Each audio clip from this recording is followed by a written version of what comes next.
Hey everyone, this is the Geeky Panda here on the Geeky Panda blog, providing you guys with a video review. This time I'm going to be going over Call of Duty Ghosts for the PlayStation 4. We've always had the power. Not anymore. All we have is each other. Now, as far as Call of Duty, as a Call of Duty game is concerned, this is actually not one of the best Call of Duty games that the series has to offer. To me, Infinity Ward definitely played it safe. They didn't break any new ground, they didn't push the envelope, they didn't do major gameplay changes or try to mix it up a bit. They just played it safe and just chugged on through, which is kind of a letdown because, you know, Call of Duty 4 changed the whole thing. Modern Warfare 2 blew it out of the water. Like, these were the guys who were actually making, you know, they were trying to push the envelope in the Call of Duty series, and now Treyarch is the one that's, you know, that's trying to make something different. That's trying to, like, do something, you know, which, you know, Black Ops 2 was actually a good game to me.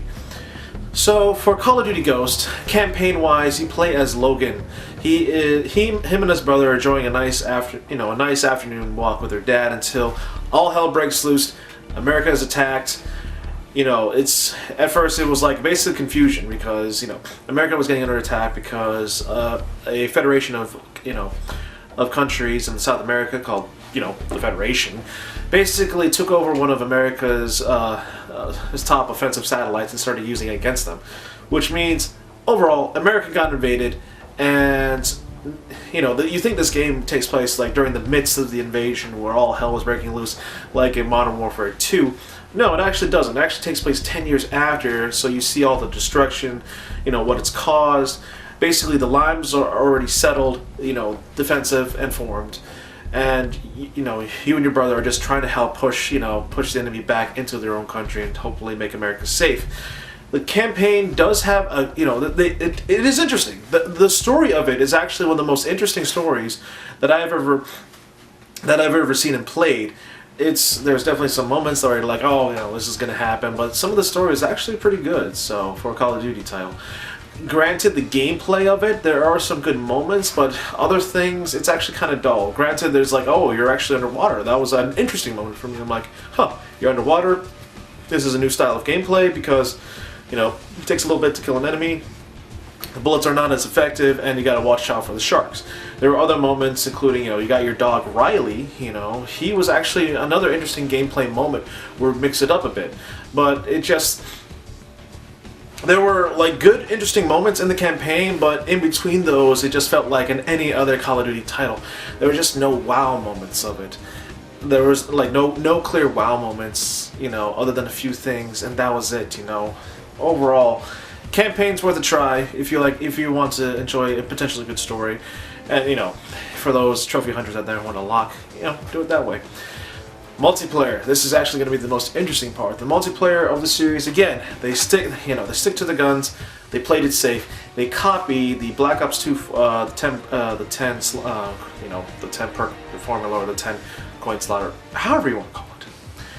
They basically had, like, you know, it's a Call of Duty with the Black Ops 2 system in mind and just rolled with it. And as far as that goes, the multiplayer can be pretty fun. There are some good moments in it. The customization feature is actually a plus because now you can customize your character down. You know, there's more customization, so there's more chances of you standing out as a character rather than being like one of those standard player models that you actually spawn with. So that's a plus side. Of course, there's other customization features. There are weapon balances. So not one weapon is too is too overpowered or reliable against the other weapons. Each weapon have their own pros and cons, but there's no clear winner of what is the ultimate weapon to use.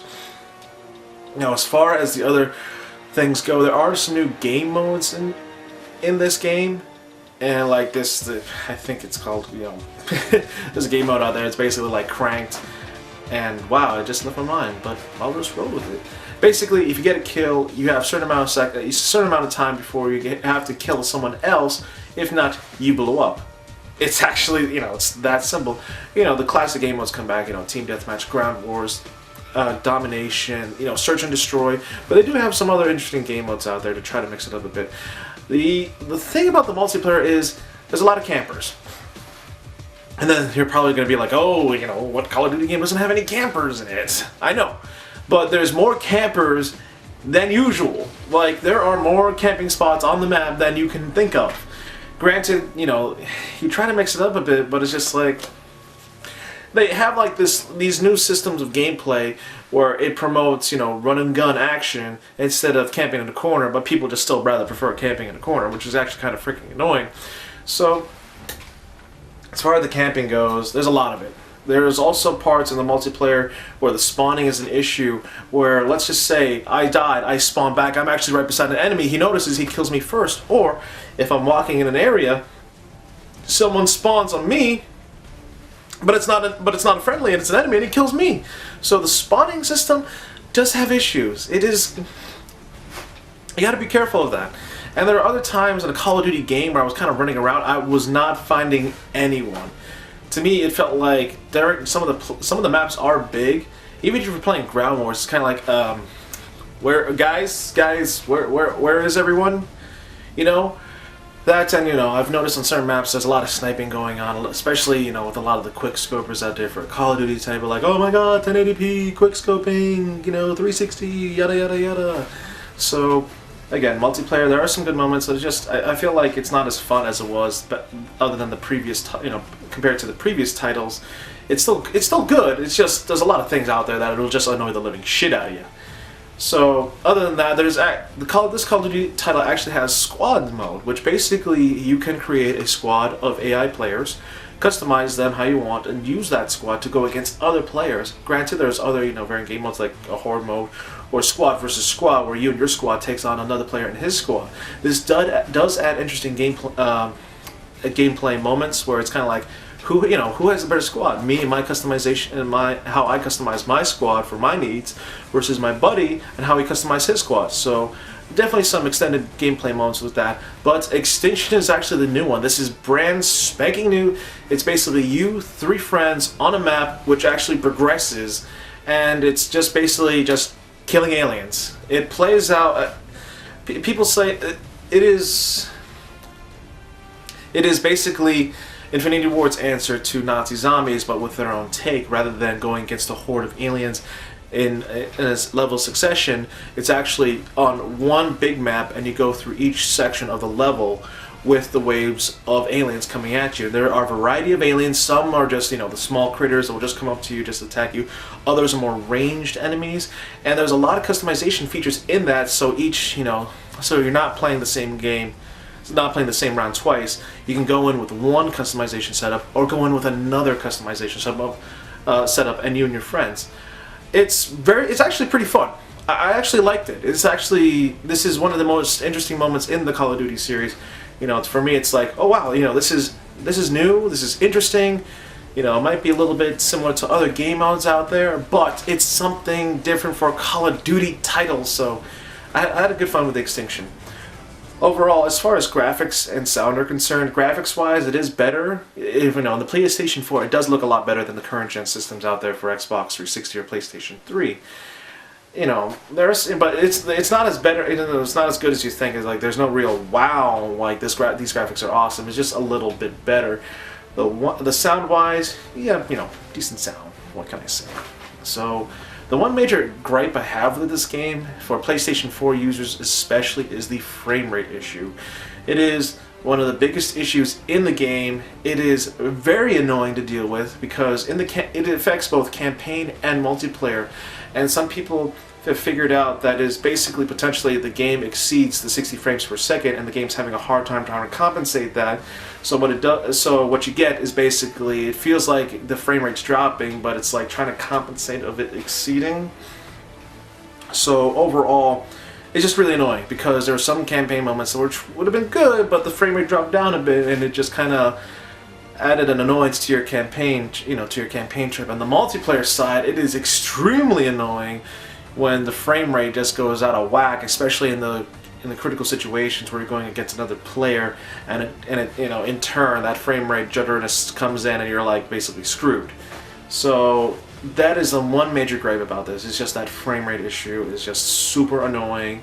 I know Battlefield has its own issues, but Call of Duty has at least the one issue that is, you know, annoying for that system alone. So overall, I'm giving this game a solid 3.5 out of 5. It is an interesting Call of Duty title. You know, it does have some good moments, but it is, you know, it is overshadowed by things like, you know, the cons. You know, they played it safe. The frame rate has issues with it. The multiplayer has a lot of things that are going against it, including the spawn issues, the campers, and the dull moments. The campaign, while a good story and some good moments, it just felt dull in other areas.